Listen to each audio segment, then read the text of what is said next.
کیا حال ہے سب کا؟ الحمدللہ، اللہ تعالیٰ آپ سب کو خوش رکھے. چلیے شروع کرتے ہیں.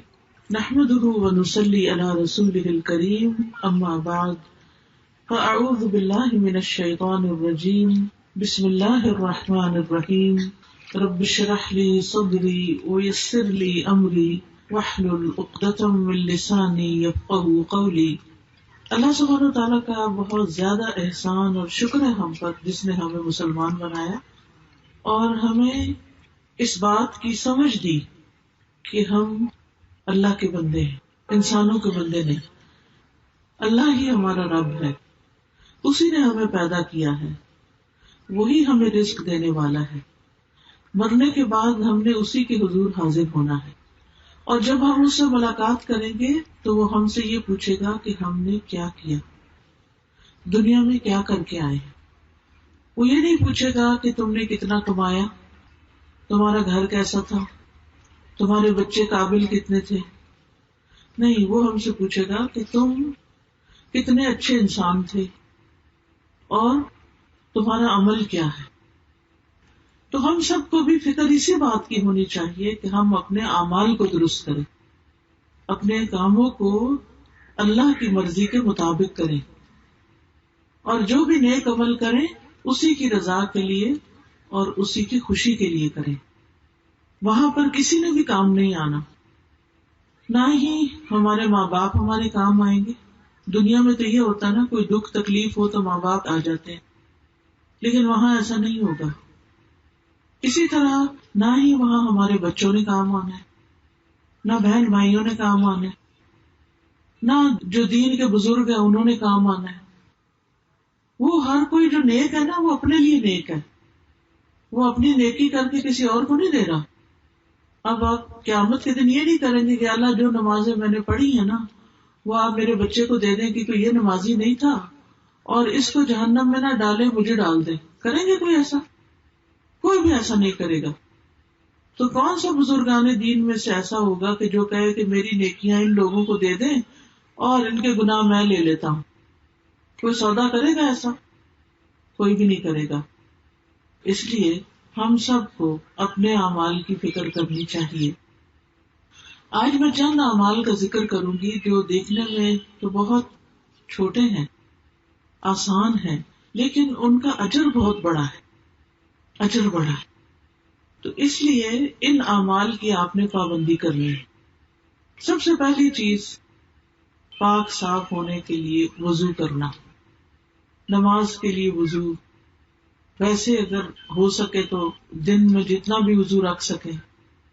جب کوئی بندہ وضو کرتا ہے تو نہ صرف یہ کہ اس کے ہاتھ پاؤں دھل جاتے ہیں، منہ دھل جاتا ہے، وہ صاف ہو جاتا ہے، بلکہ اس کے گناہ بھی دھلتے ہیں. عثمان بن عفان رضی اللہ عنہ سے مروی ہے کہ رسول اللہ صلی اللہ علیہ وسلم نے فرمایا، جس نے وضو کیا اور خوب اچھی طرح وضو کیا تو اس کے جسم سے اس کے گناہ نکل جاتے ہیں، حتیٰ کہ ناخنوں کے نیچے سے بھی نکل جاتے ہیں. تو آپ دیکھیے کتنا بڑا اجر اور ثواب ہے اور کتنا بڑا فائدہ ہے.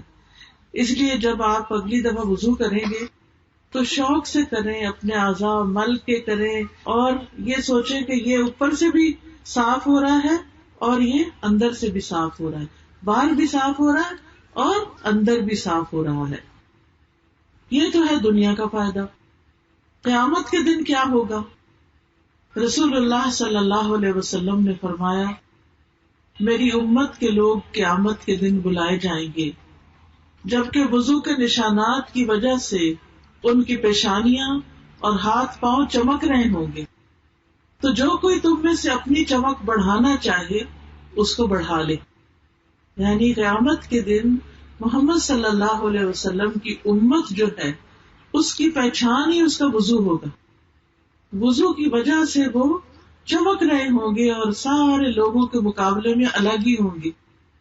بالکل ایسے ہی نا جیسے آپ جب کسی کی شادی ہوتی ہے تو دلہن جو ہوتی ہے وہ اس کے کپڑوں پہ گوٹا لگا ہوتا ہے، چمکنے والے، اور اس کو میک اپ کیا ہوتا ہے، تو دور سے ہی دیکھ کے پہچان جاتے ہیں اچھا یہ دلہن ہے.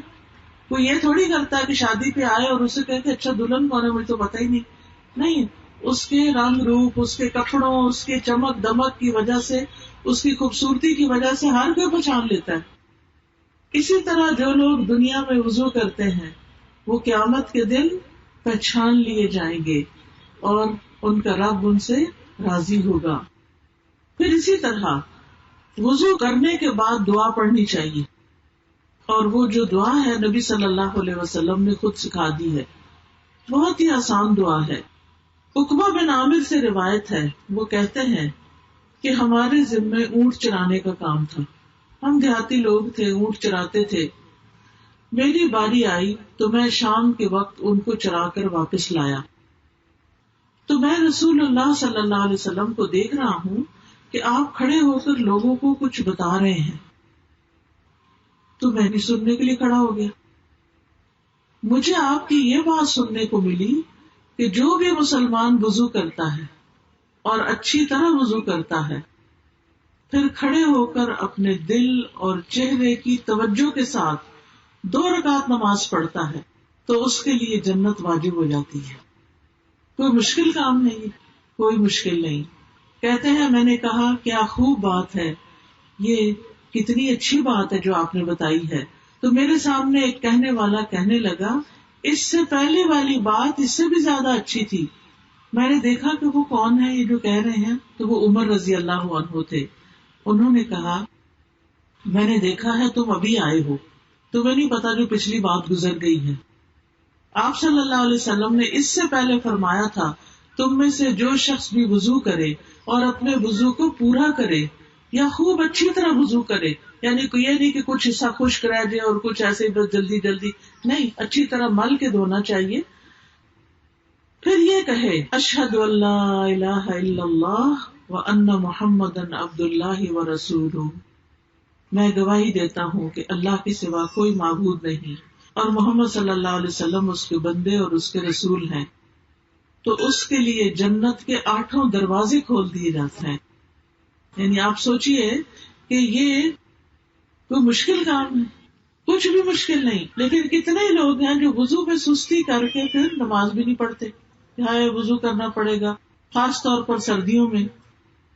تو ایسا شخص کہ جو اچھے سے وضو کرے اور پھر کیا پڑھے اشہد ان لا الہ الا اللہ وان محمدا عبد اللہ ورسولہ. اسی طرح ایک اور دعا بھی ہے سبحانک اللہم ربنا وبحمدک اشہد ان لا الہ الا اللہ واشہد ان محمد رسول اللہ. تو اصل میں کلمہ شہادت پڑھنا ہے، سیدھی سی بات ہے. کیا پڑھنا ہے؟ کلمہ شہادت پڑھنا ہے. کب پڑھنا ہے؟ وضو کے بعد. تو اس کے لیے جنت کے 8 دروازے کھول دیے جاتے ہیں کہ جس میں سے چاہے وہ داخل ہو جائے. اب وہ اس کی مرضی ہے کہ کس میں سے داخل ہونا پسند کرتا ہے. تو پیاری بہنوں، اصل بات یہ ہے کہ ہم نیت کر لیں، ارادہ کر لیں کہ ہم نے وضو بھی کرنا ہے اور نماز بھی پڑھنی ہے اور اللہ کے ایک ہونے کی گواہی دینی ہے. یعنی وہی ہمارا الہ ہے، وہی ہمارا رب ہے، وہی ہمارا معبود ہے. اسی کی عبادت، اسی کے لیے نماز، اسی کے لیے روزہ، اسی کے لیے قربانی، اسی کے لیے ہمارا صدقہ خیرات، اسی کے لیے ہمارے سب کام. ہم کسی کے ساتھ بھی جو اچھا کرتے ہیں وہ سارے کا سارا اللہ کی خاطر کرتے ہیں، کسی پر احسان نہیں چڑھاتے. پھر اسی طرح یہ ہے ایک اور آسان عمل ہے جو ہم اپنے بچوں کو سکھا سکتے ہیں، وہ ہے اذان دینا. اذان سکھائیں اپنے بچوں کو. ابو سعید کہتے ہیں کہ ایک مرتبہ ان سے یعنی اپنے بیٹے سے فرمایا میں دیکھتا ہوں کہ تم بکریوں اور جنگل سے محبت کرتے ہو، تمہیں بکریاں چرانے کا شوق ہے اور باہر کھیتوں میں جانے کا شوق ہے. ہوتا ہے نا، کچھ بچوں کو اسکول جانے کا شوق ہوتا ہے اور کچھ بچوں کو ڈیرے جانے کا شوق ہوتا ہے، ان کو پڑھنے کا شوق نہیں ہوتا. تو کہتے ہیں کہ ٹھیک ہے تم جاؤ وہی کام کرو. اس لیے جب بھی تم اپنی بکریوں یا جنگل میں رہو اور نماز کے لیے اذان دو تو بلند آواز سے دیا کرو، اس لیے کہ مؤذن کی آواز کوئی بھی جن یا انسان یا جو بھی کوئی مخلوق سنے گی وہ اس کے لیے قیامت کے دن گواہی دے گا. یہ بات میں نے رسول اللہ صلی اللہ علیہ وسلم سے سنی تھی. یعنی وہ صحابی اپنے بچے کو بتاتے ہیں کہ تمہیں بکریاں چرانے کا شوق ہے تو جنگل میں تم اکیلے ہوتے ہو، کوئی مسجد تو نہیں ہوتی نا، یعنی جو لوگ اپنے اپنے کھیتوں میں کام کرتے ہیں اور اپنے آس پاس جاتے ہیں، دور چلے جاتے ہیں، تو پھر وہاں کوئی اذان وغیرہ تو نہیں سنائی دیتی، مسجد بھی قریب نہیں ہوتی. تو اگر اذان آتی ہو اور انسان بلند آواز سے اذان دے تو وہ اذان جو ہے وہ اس کے لیے کیا بن جائے گی؟ قیامت کے دن گواہیاں ہوگی اس بندے کی. ہر مخلوق کہے گی اس نے ہمیں اللہ کا نام سنایا تھا. تو اس لیے عورتیں تو نہیں اذان دیتی، نہ ہم نے خود دینی ہے، لیکن ہم اپنے بچوں کو سکھا سکتے ہیں. اگر آپ اسکول ٹیچر ہیں تو اسکول میں بچوں کے درمیان اذان کا مقابلہ کروائیں. آپ دیکھیں اسکولوں میں مختلف طرح کے فنکشن ہوتے رہتے ہیں، اس میں نظموں کے مقابلے، اور اب تو افسوس کے ساتھ کہنا پڑتا ہے کہ گانوں کے مقابلے اور پتہ نہیں کس کس چیز کے کرتے رہتے ہیں. لیکن اللہ کا نام بلند کرنا، اذان کیا ہے؟ اللہ اکبر، اللہ سب سے بڑا ہے، اللہ اکبر، اللہ سب سے بڑا ہے. تو یہ اتنا بڑا اللہ کا نام بلند کرنا جو ہے یہ کوئی معمولی بات نہیں ہے. لیکن آپ دیکھیں کہ اب بچوں کو اذان بھی پوری نہیں آتی ہوتی، اور آیت الکرسی بھی نہیں آتی، اور دعائے قنوت بھی نہیں آتی. تو ہم کس طرح کے مسلمان گھرانے ہیں کہ ہمارے بچوں کو دین کی بنیادی چیز بھی نہ آئے؟ اگر ان کو نہیں آئے گی تو یہ اپنے آگے بچوں کو کیسے سکھائیں گے؟ تو اس لیے جو ٹیچرز یہاں بیٹھی ہیں، جو آگے اسکولوں میں پڑھاتی ہیں، ان کو چاہیے کہ اپنی اپنی کلاس کے بچوں کو سکھائیں اور ان کا مقابلہ کرائیں اور اس پر انعام دیں، اور اس پر ان کو بھی اجر ملے گا کیونکہ آپ نے ان کو سکھایا. اور اس کے لیے آپ طریقہ یہ کر سکتے ہیں کہ جیسے نیٹ سے یا وہ آڈیو میں جو اچھی اچھی اذانیں ہیں، جیسے سعودی عرب کی اذان ہے یا مدینہ کی اذان ہے یا اور اچھی اذانیں، وہ بچوں کو سنا کے اس کی ٹیون بھی یاد کروائیں. اسی طرح خوب اچھی طرح بلند آواز سے بہترین اذان دیں کہ جو دل میں اتر جائے. حضرت بلال رضی اللہ عنہ جو تھے وہ اذان دینے کی وجہ سے بھی مشہور تھے، یعنی نبی صلی اللہ علیہ وسلم کے مؤذن تھے. پھر اس کے بعد یہ ہے کہ نماز پڑھنا. اب دیکھیں نماز پڑھنا کچھ لوگوں کو بڑا ہی بھاری لگتا ہے.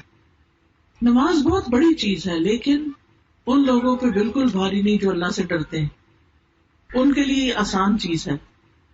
آپ دیکھیے نماز سے انسان کے گناہ مٹ جاتے ہیں. ہم انسان ہیں نا، ہم کمزور ہیں، کبھی ہم سے کوئی غلطی ہو جاتی ہے، کبھی کوئی غلطی ہو جاتی ہے، تو پھر اس کی وجہ سے ہم پریشان رہتے ہیں کہ میرے سے یہ گناہ ہو گیا، میرے سے قصور ہو گیا، پتہ نہیں اللہ تعالیٰ معاف کرے گا یا نہیں. شیطان بھی دل میں وسوسے ڈالتا ہے. تو ایسی صورت میں انسان کو کیا کرنا چاہیے؟ نماز پڑھ لینی چاہیے. رسول اللہ صلی اللہ علیہ وسلم نے فرمایا جب صلی اللہ علیہ وسلم آئے نا تو سب کو کہنا چاہیے، کیونکہ اس سے بڑا کوئی بخیل نہیں کہ جو نبی صلی اللہ علیہ وسلم کا نام سنے اور درود نہ پڑھے. سب کو درود پڑھنا چاہیے، ٹھیک ہے نا؟ ایک دفعہ درود پڑھنے سے کیا فائدہ ہوتا ہے؟ 10 رحمتیں نازل ہوتی ہیں. تو آپ کو رحمتیں نہیں چاہیے؟ ہم سب کو رحمتیں چاہیے. تو اس کے لیے ہمیں کبھی بھی نبی صلی اللہ علیہ وسلم کا نام آئے تو درود بھولنا نہیں چاہیے، ٹھیک ہے؟ تو رسول اللہ صلی اللہ علیہ وسلم نے فرمایا جب بندہ وضو کرتا ہے اور اپنا وضو مکمل کر کے اپنی نماز شروع کرتا ہے اور اپنی نماز مکمل کرتا ہے تو اپنی نماز سے ایسے نکلتا ہے جیسے ماں کے پیٹ سے پاک نکلا تھا گناہوں سے. اس طرح انسان گناہوں سے پاک ہو جاتا ہے. رسول اللہ صلی اللہ علیہ وسلم نے فرمایا بندہ جب نماز کے لیے کھڑا ہوتا ہے اس کے سارے گناہ لا کے اس کے کندھے پہ رکھ دیتے ہیں. یہ فرشتے اس کے گناہ جو ہے کندھے کے اوپر رکھ دیتے ہیں. تو جب بھی وہ رکوع کرتا ہے یا سجدہ کرتا ہے تو اس کے گناہ اس سے گر جاتے ہیں. ہر سجدے پہ انسان کا درجہ بلند ہوتا ہے، اونچا سے اونچا چلا جاتا ہے اور گناہ معاف ہوتے ہیں. نبی صلی اللہ علیہ وسلم نے یہ فرمایا تھا اپنے ایک صحابی کو تم اللہ کے لیے کثرت سے سجدے کیا کرو، کیونکہ تم اللہ کے لیے جو بھی سجدہ کرو گے اللہ اس کے نتیجے میں تمہارا درجہ ضرور بلند کرے گا اور اس کے ذریعے تمہارا کوئی گناہ معاف کر دے گا. تو اس لیے خوشی سے نماز پڑھنی چاہیے، نماز میں سستی نہیں کرنی چاہیے. ہمیں نہیں پتا ہماری موت کب آ جائے. آج کل آپ دیکھیں کتنے لوگ ہارٹ اٹیک سے فوت ہو جاتے ہیں، کچھ لوگ ایکسیڈنٹ میں فوت ہو جاتے ہیں. اچانک موتیں جو آتی ہیں تو ہمیں نہیں پتا کہ ہم نے دنیا سے کب چلے جانا ہے. تو بے نماز ہو کے نہ جائیں. اللہ ہمیں بھی، ہمارے بچوں کو، ہسبینڈ بہن بھائیوں رشتہ داروں، اللہ تو سب کو توفیق دے، سب کو نمازی بنا دے، کیونکہ نماز مومن کی آنکھوں کی ٹھنڈک ہوتی ہے۔ فجر کی 2 رکعتیں ہیں، یعنی 2 سنتیں اور 2 فرض ہیں۔ حدیث میں آتا ہے نبی صلی اللہ علیہ وسلم نے فرمایا فجر سے پہلے کی 2 رکعتیں کی سنت جو ہے دنیا اور جو کچھ اس میں ہے اس سے زیادہ بہتر ہے، ان سے زیادہ قیمتی ہے۔ دنیا میں کیا کیا ہے؟ مال، دولت، اولاد، گھر بار، گاڑیاں، کارخانے، کھیت، فصل، ملیں، سب کچھ۔ فرمایا یہ 2 رکعتیں ان سب سے بہتر ہیں۔ تو آپ سوچئے کہ ہم ان چیزوں کے لیے کتنی بھاگ دوڑ کرتے ہیں کہ یہ مل جائے، وہ مل جائے، اب یہ مسئلہ حل ہو جائے، اب یہ، لیکن 2 رکعت اس سے زیادہ قیمتی ہیں جو کل قیامت کو آپ کو ان کا بدلہ ملنے والا ہے۔ پھر اسی طرح دن میں جو 12 سنتیں پوری کرتا ہے، 2 سنت فجر کی، 4 سنت اور 2 سنت ظہر کی، اور 2 سنت مغرب کی، 2 سنت عشاء کی، اس کے لیے جنت میں گھر بن جاتا ہے۔ پھر اسی طرح چاشت کی 2 رکعتیں جو ہیں، یعنی جو اشراق کی چاشت آپ پڑھتے ہیں، سارے جسم کے جوڑوں کا صدقہ۔ ہر انسان روزانہ جب صبح اٹھتا ہے تو اس کے اوپر صدقہ واجب ہو چکا ہوتا ہے۔ تو جب انسان یہ 2 نفل پڑھتا ہے تو اس کا صدقہ ادا ہو جاتا ہے، اس کی گردن آزاد ہو جاتی ہے۔ پھر اسی طرح اگر مرد حضرات جماعت سے نماز پڑھیں تو اس پر ان کو 27 گنا زیادہ ثواب ملتا ہے مسجد جانے کا۔ اور پھر آپ دیکھیں کہ عورت کے لیے گھر میں نماز پڑھنا زیادہ اجر و ثواب کا باعث ہے۔ اچھا، نماز کے بعد ہم فوراً اٹھنے کی کرتے ہیں، ادھر سلام پھیرا، ادھر فٹافٹ اٹھے، وہ بچے نے کچھ کر دیا، وہ ہنڈیا جل گئی، وہ دروازے پہ کوئی آ گیا، یہ فون کی گھنٹی بج گئی، ہم پھر ذکر نہیں کرتے۔ تو آپ دیکھیے جب تک انسان نماز کے بعد مصلی پہ بیٹھتا ہے، جائے نماز پہ بیٹھتا ہے، فرشتے اس کے لیے دعا کرتے رہتے ہیں، فرشتوں کی دعائیں ملتی ہیں اس کو۔ یہ معمولی چیز ہے، آپ لوگوں کی منتیں کرتے ہیں ہمارے لیے دعا کر دیں، ہمارے لیے یہ مسئلہ ہے ہمارا، آپ لوگوں کو پابند کرتے ہیں ہمارے لیے ہمیشہ دعا کرنا، اتنی دعا کرنا، اتنی دعا کرنا، لیکن کس کو یاد رہتا ہے؟ لوگ اپنی بھی بھول جاتے ہیں، ہمارے لیے کیا یاد رکھیں گے؟ تو آپ دیکھیے کہ جب کوئی شخص مصلی پہ بیٹھ کے ذکر اذکار کرتا ہے نماز کے بعد تو اس کے لیے فرشتے دعا کرتے ہیں۔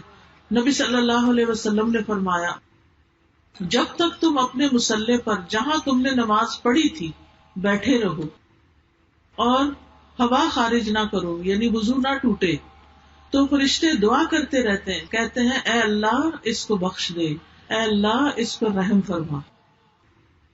تو کتنی بڑی بخشش کی بات ہے، کتنے بڑے اعزاز کی بات ہے۔ پھر اسی طرح جمعے کا دن جو ہے وہ بھی خاص دن ہوتا ہے جس میں جمعہ پڑھا جاتا ہے مردوں کے لیے۔ پھر نماز جنازہ بھی اسی طرح بہت بڑی نیکی کا کام ہے۔ نبی صلی اللہ علیہ وسلم نے فرمایا جو شخص جنازے میں شریک رہا یہاں تک کہ نماز جنازہ ادا کر لی گئی تو اس کے لیے 1 قرات ہے، اور جو جنازے میں شریک رہا یہاں تک کہ میت کو دفن کر دیا گیا اس کے لیے 2 قرات ہیں۔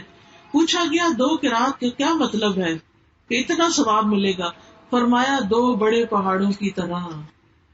جو کسی کے جنازے میں جاتا ہے اور پھر یعنی دفن تک شریک رہتا ہے تو اتنا بڑا اجر اس کو ملتا ہے۔ آپ سوچئے کہ ہمارے لیے کتنے بڑے موقع ہیں نیکیاں کمانے کے، لیکن ہم ان سے محروم رہ جاتے ہیں۔ تو اگر آپ اپنے بچوں کو کہیں گے کہ جاؤ تم بچے تم بھی جا کے جنازہ پڑھو، تو وہ دیکھیں ایک تو دل نرم ہوتا ہے، دوسرا میت کے لیے دعا ہوتی ہے، اس کی بخشش ہوتی ہے۔ آج اگر ہم کسی کے لیے دعا کریں گے تو کل کوئی ہمارے لیے بھی کرے گا۔ دیکھیں نا، جو نیکی کرتا ہے کسی کے ساتھ احسان کرتا ہے تو اسی کے لیے پھر خیر کے دروازے کھلتے ہیں نا۔ یہ تو نہیں ہو سکتا کہ آپ کسی کے لیے کچھ بھی نہ کریں اور لوگ ہی سب کچھ آپ کے لیے کریں۔ کوئی بھی تعلق جو ہوتا ہے وہ 2 طرفہ ہوتا ہے، کر بھلا ہو بھلا، آپ بھلا کریں گے تو آپ کے ساتھ بھلا ہوگا۔ پھر اسی طرح ایک اور آسان نیک کام ہے، وہ ہے مسجد بنانا یا مسجد کی طرف جانا۔ ابو ہریرہ رضی اللہ عنہ سے مروی ہے کہ نبی صلی اللہ علیہ وسلم نے فرمایا 7 قسم کے آدمیوں کو اللہ تعالیٰ اس دن اپنے عرش کے سائے میں جگہ عطا کرے گا جس دن اللہ کے سائے کے سوا کوئی سایہ نہ ہوگا. ان میں سے ایک وہ آدمی جس کا دل مسجد میں اٹکا رہے، اس کو مسجد سے محبت ہو.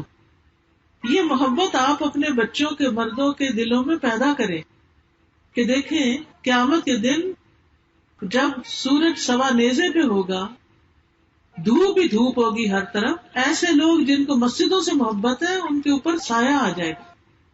آپ کہتے ہیں نا، ہم بچوں کو کہتے ہیں نماز پڑھو، وہ جاتے نہیں، مسجد نہیں جاتے، نماز نہیں پڑھتے، کیونکہ انہیں اس کا اجر و ثواب نہیں پتا. اگر ثواب پتا ہو اور اس پر ایمان بھی ہو، یقین بھی ہو، تو پھر کوئی وجہ نہیں کہ وہ نیکی کے کام دوڑ دوڑ کے نہ کریں.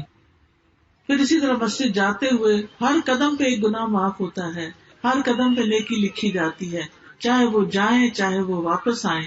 اسی طرح اگر کوئی مسجد بناتا ہے تو آپ صلی اللہ علیہ وسلم نے فرمایا، جو شخص اللہ کی رضا کے لیے مسجد کی تعمیر کرتا ہے، اللہ اسی طرح کا ایک گھر اس کے لیے جنت میں بنا دیتا ہے. تو جنت کمانے کے لیے مسجدوں کو بنانا، آباد کرنا اور ان کی خوبصورتی اور ان کی صفائی اور ان چیزوں کا انتظام، اور مسجدوں کی اصل آبادی جو ہے وہ ان میں نماز پڑھنے سے ہوتی ہے. تو گھر کے مردوں کو مسجد جانے کے لیے انکریج کیا کریں.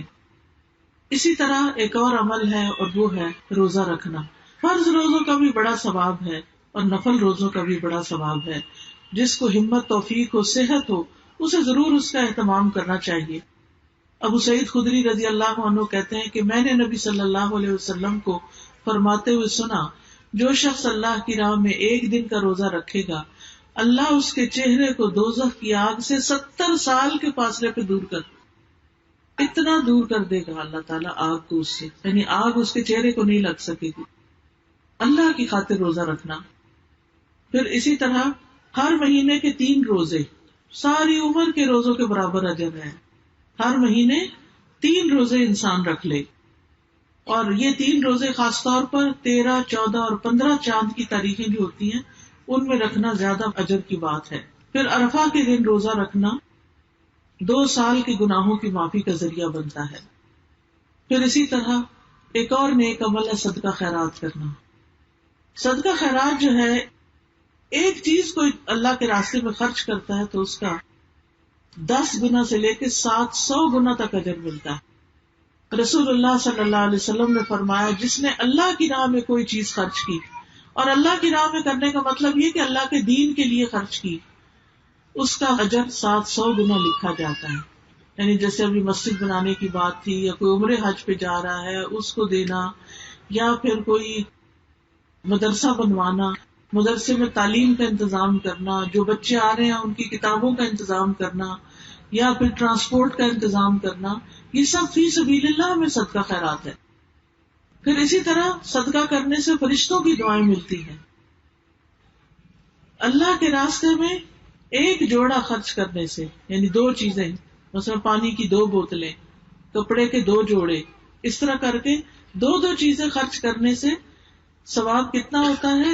رسول اللہ صلی اللہ علیہ وسلم نے فرمایا، جس نے اللہ کی راہ میں ایک جوڑا خرچ کیا، اس کو جنت کے ہر دروازے سے خزانچی بلائیں گے، ادھر آؤ ادھر آؤ. یعنی کتنی اجر و ثواب کی بات ہے کہ انسان دنیا میں اس کے پاس کتنی چیزیں ہوتی ہیں، تو بعض اوقات ہوتا ہے نا، ایک ہم رکھ لیتے ہیں، ایک دے دیتے ہیں، تب نہ دوسرے کا کچھ بنا نہ اپنا کچھ بنا.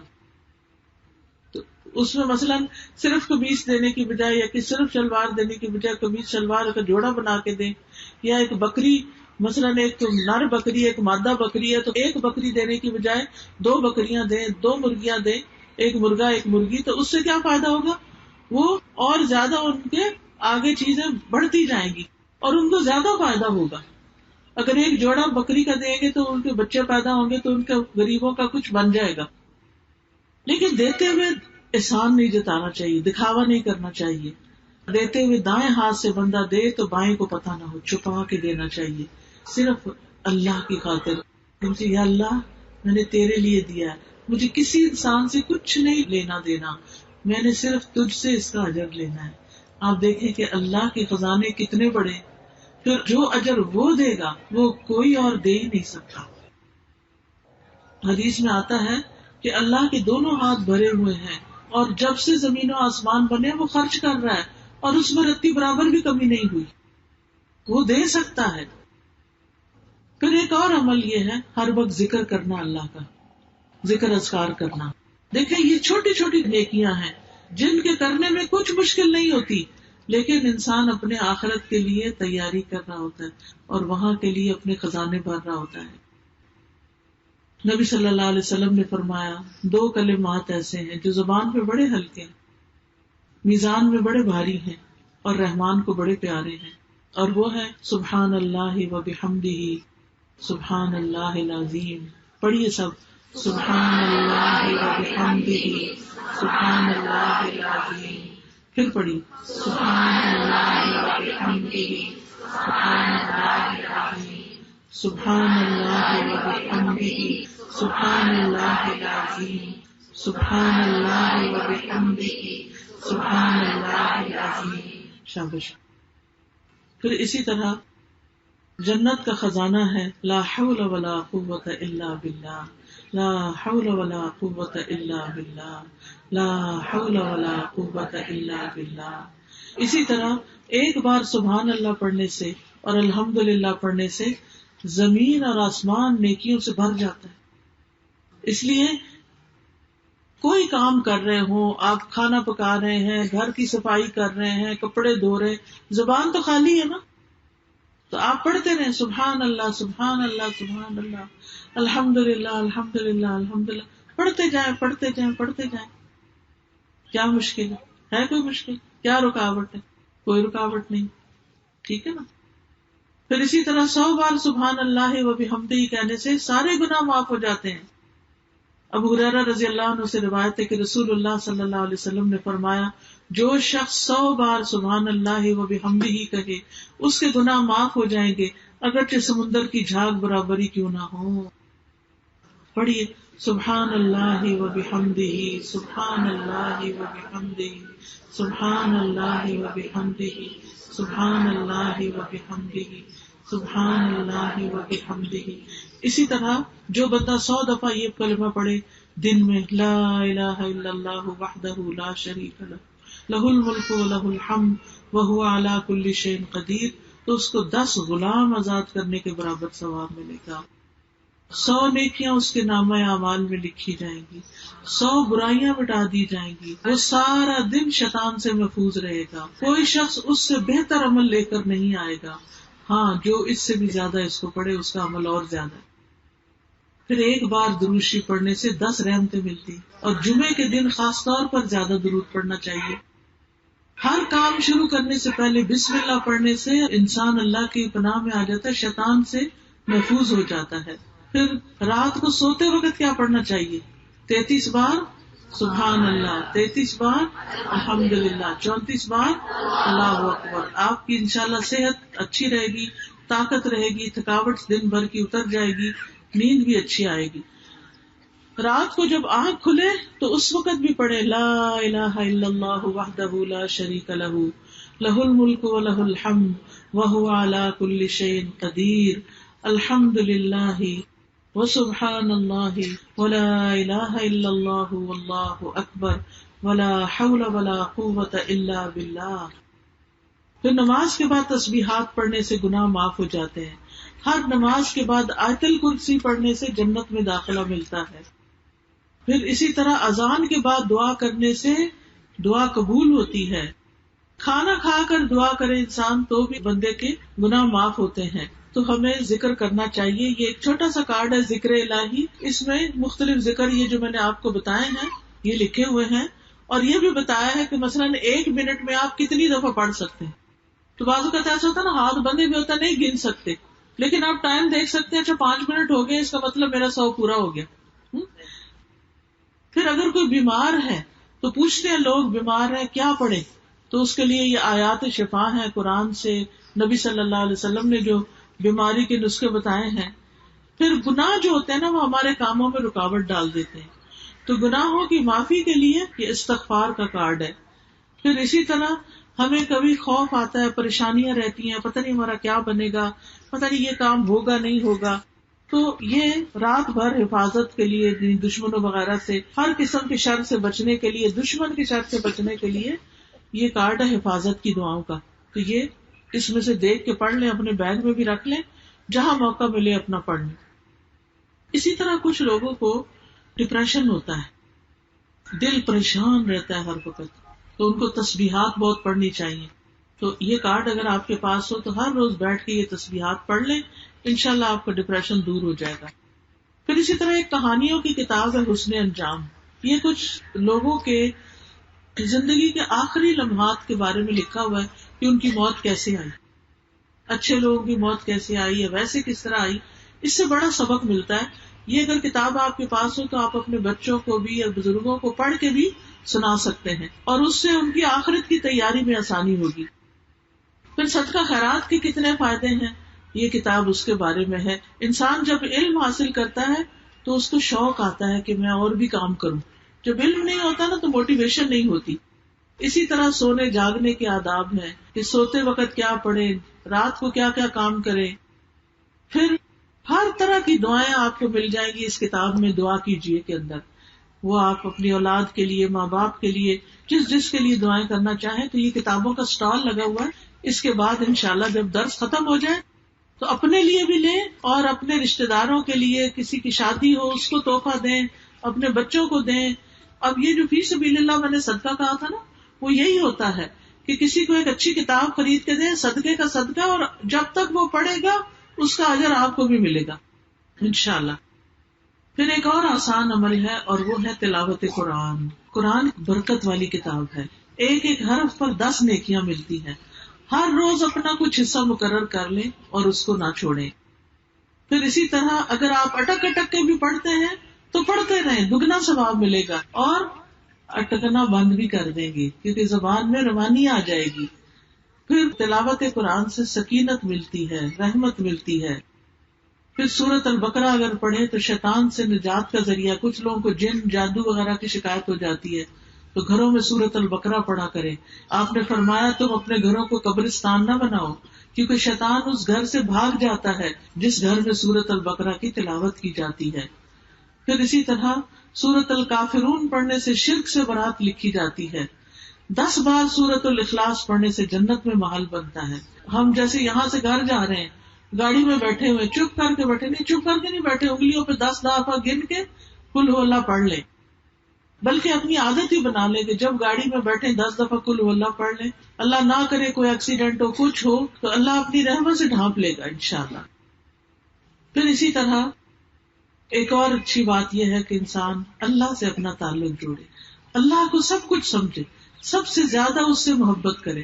اکیلے میں اللہ سے باتیں کیا کرے، اللہ کے سامنے رویا کرے، اللہ پر بھروسہ کیا کرے، اپنی ساری مشکلات اللہ کے سپرد کیا کرے. پھر ایک اور اچھا عمل یہ ہے کہ لوگوں سے حسن سلوک کریں.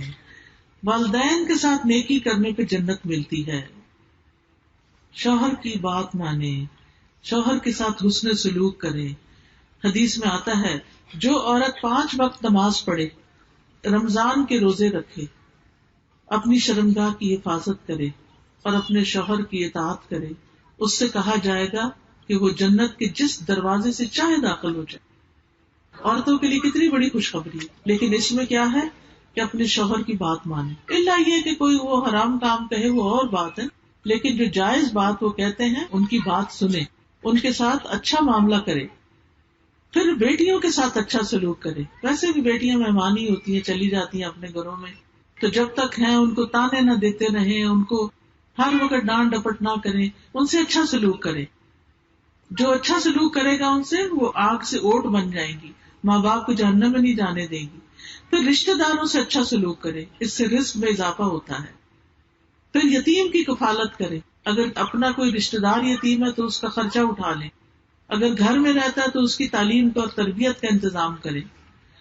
دوسروں سے تنگیاں دور کرے، آسانیاں بانٹے، لوگوں کے لیے زندگیاں آسان کرے. کسی کا قرضہ چکا کے، کسی کے بچے کا بوجھ اٹھا کے، کسی بیمار کا علاج کروا کے. پھر مریض کی عادت کرنے سے 70,000 فرشتوں کی دعائیں ملتی. اگر کوئی رشتہ دار بیمار ہے یا کوئی ہسپتال میں ہے، اس کو پتہ لینے جائیں پھر اسی طرح اپنے بہن بھائیوں سب کے لیے اس کی غیر موجودگی میں دعائیں کریں. پھر اخلاق اچھا کریں، ہر ایک سے اچھی طرح سلام کرنا، مسکرا کے پیش آنا، لڑائیاں نہ کرے. یہ نہیں کہ کوئی مرنے کے بعد کہ فلاں شکر ہے جان چھوٹی، بڑی کپتی تھی. نہیں، بہت اچھا اخلاق ہو، یعنی لڑاکا نہ ہو انسان، بلکہ دوسروں کو معاف کر دے، آرام سے بات کرے. اچھے اخلاق کی وجہ سے انسان روزہ رکھنے اور رات کو تہجد پڑھنے سے بھی زیادہ آگے نکل جاتا ہے. جنت میں گھر ملتا ہے، جنت میں نبی صلی اللہ علیہ وسلم کا ساتھ نصیب ہوگا جو اچھے اخلاق کے ساتھ ملے گا. مخلوق پر رحم کریں، یعنی کتا ہو، بلی ہو، کوئی جانور ہو، اس کو نہ ستائیں. پھر اسی طرح اپنے آپ کو کوئی چیز نہ سمجھے، عاجزی اختیار کریں. چاہے آپ کو اللہ بہت بڑا رتبہ دے، پھر بھی اپنے اندر عاجزی پیدا کرے.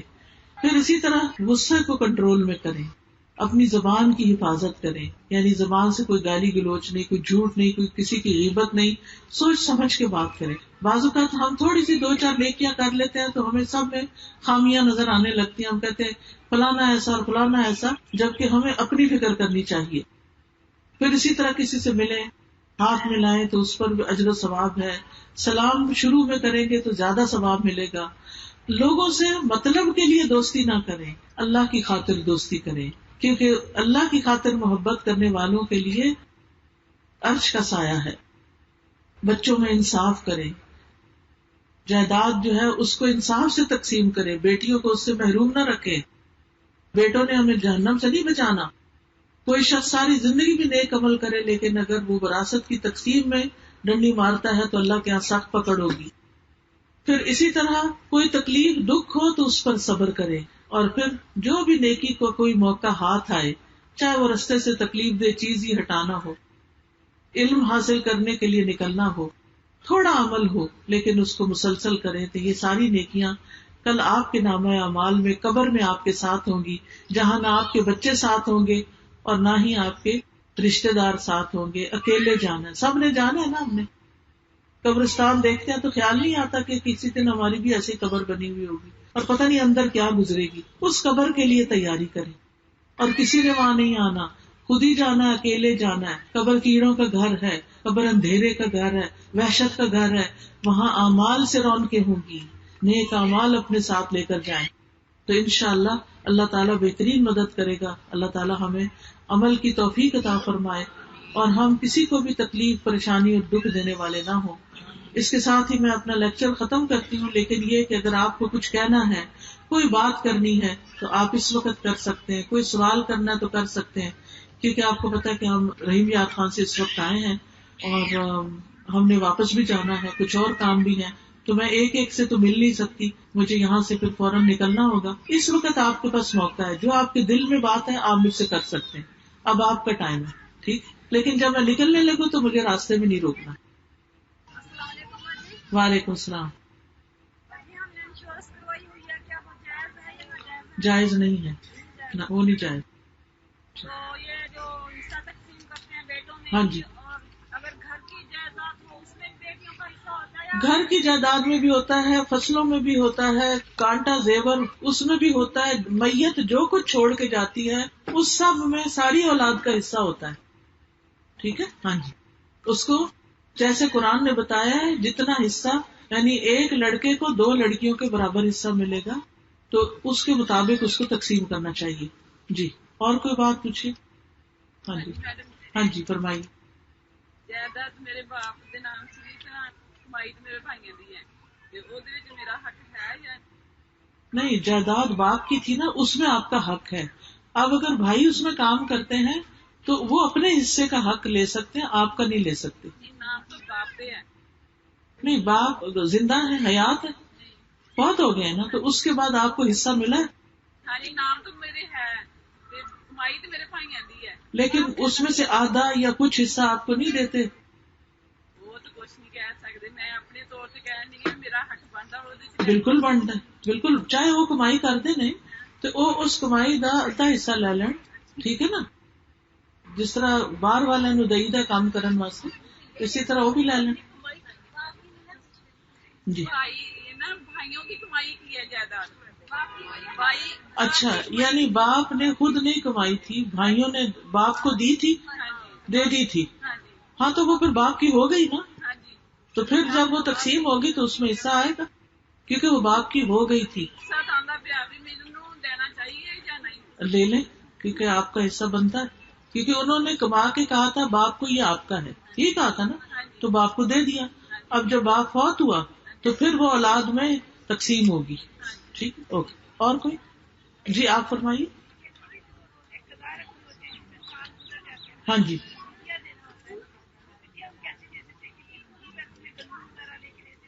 جی، جیسے پیریڈز میں روزے چھوٹ جاتے ہیں تو ان کو رکھنا فرض ہے، ان کا فدیہ نہیں ہوتا. فدیہ ہوتا ہے بوڑھے آدمی کا جو کبھی بھی رکھ نہ سکے اب، یا ایسا بیمار کہ جو ٹھیک ہی نہ ہو تو اس کا فدیہ ہوتا ہے، اور وہ گندم وغیرہ سے ہو جاتا ہے. جی جی، گندم وغیرہ سے ایک مسکین کے کھانے کا ہو جاتا ہے. جی، یعنی سال بعد آپ رکھیں گے تو اگلا سال شروع ہو گیا. جی، اگر اس کی ہمت طاقت ہے تو رکھ لے. جی میں جگہ جگہ مومن مردوں اور عورتوں کو نظریں نیچے رکھنے کا حکم دیا گیا ہے. تو ہم پورے علم کے لیے جب گھر سے باہر نکلتے ہیں تو ہمیں بات کرنی پڑتی ہے. بات کرنی پڑتی ہے تو اس میں بالکل گھور کے نہ دیکھیں، ذرا سی اپنی نظر جو ہے نا اس کا فوکس مرد کا چہرہ نہ ہو. ٹھیک ہے، اس کا دار مدار نیت پر ہوتا ہے. نیت بھی ٹھیک ہو، لیکن یہ ہے کہ انسان جس چیز کو دیکھنے سے منع کیا گیا کہ ٹکٹکی لگا کے نہ دیکھو، وہ دیکھے نہ، بار بار نہ دیکھے. تو اس میں ہمیں نقاب میں ہی رہنا چاہیے. جی، تاکہ دوسروں کے لیے فتنہ نہ بنے. اور زکوٰۃ اگر کسی نے نہ دی ہو پہلے تو وہ حساب کر کے تھوڑی تھوڑی کر کے پوری کر لے. وہ پھر نئی قیمت کے مطابق دینی چاہیے. نہیں، پرانی قیمت کے مطابق. اور عورت کا سطر کیا ہے؟ چہرہ اور ہاتھ نظر آتے رہے یا وہ کوئی کام؟ عورتوں کے سامنے عورت کا سطر کیا ہے؟ نہیں، سطر ایک ہوتا ہے حجاب جو مردوں سے ہوتا ہے، اور ایک ہوتا ہے سطر جو عورت کا عورت کے سامنے ہوتا ہے. ٹھیک ہے نا، تو عورت کا سطر جو ہے وہ بھی ناپ سے لے کر ادھر گھٹنوں تک ہے، لیکن یہ کہ جیسے دودھ پلانے کے لیے اگر تھوڑا بہت جسم ننگا ہو گیا تو کوئی بات، مگر بلا وجہ بازوؤں کے بغیر قمیض سلیو لیس نہیں پہننی چاہیے، کیونکہ حیا کے منافی ہے. اور استخارے کا ذکر ہے کلام پاک؟ حدیث میں ذکر ہے استخارے کا، کارڈ بھی موجود ہے، اس میں پورا طریقہ لکھا ہوا ہے. ٹھیک ہے، جزاکم اللہ خیرا کثیرا. سبحانک اللہم و بحمدک، اشہد ان لا الہ الا انت، استغفرک و اتوب الیک. السلام علیکم و رحمۃ اللہ وبرکاتہ.